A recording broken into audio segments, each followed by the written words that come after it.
Hello, this is the Academic Investor. I make videos for people who are interested in learning about the stock market. Today, I want to talk to you about buying your first stock.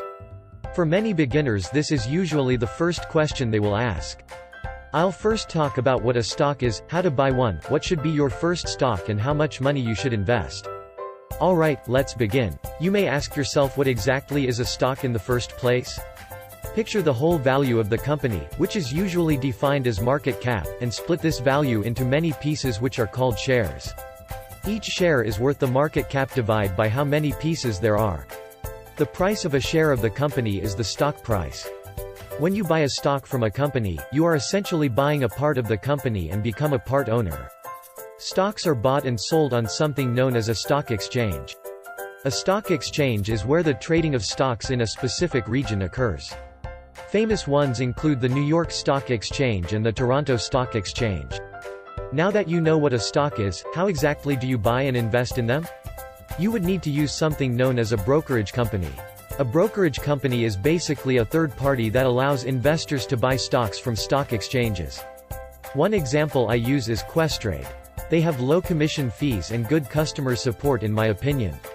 Sign up today with the link in my description and get a $25 reward. Other popular brokerages used in Canada include many of the big banks such as RBC Direct Investing and TD Direct Investing. Regardless of which brokerage you choose, once you sign up for one you will have to learn its basic user interface. Once you master the user interface you can proceed to the different options available for buying your first stock. There are two main types of orders you can make when purchasing a stock, a market order and a limit order. A market order is when you buy the stock at the price that people are trading at. For example, if the price that people are trading Apple stocks is at $170. You use a market order to buy 12 shares of Apple. This fills your order of 12 shares of Apple Inc. at $170, giving you a total of $2,040. This order is also filled immediately most of the time depending on other factors such as the trading volume. In contrast, a limit order is when you buy the stock at a certain price only. For example, Apple was trading at a price of $170. You set a limit order to buy 12 Apple shares at $165.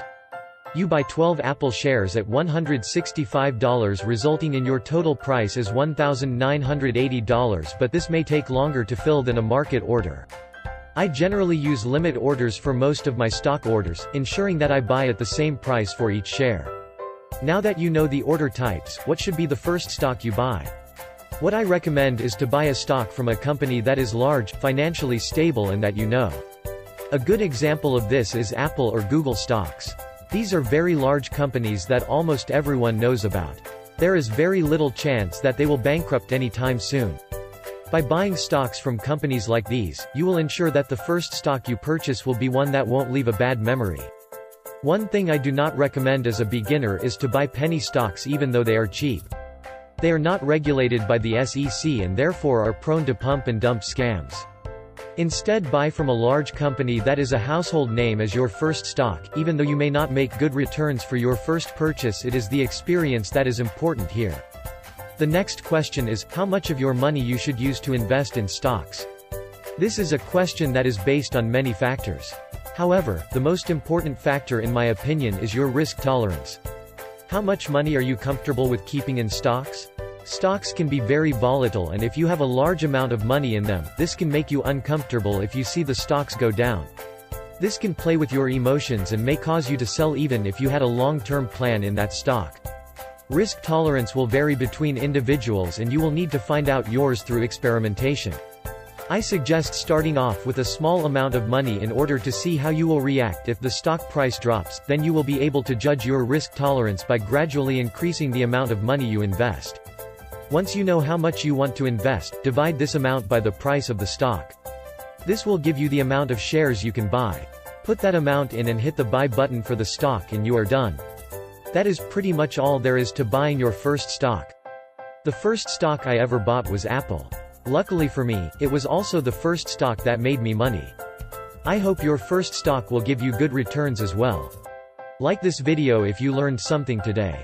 And subscribe if you want more investing videos. I make them every week. Take care.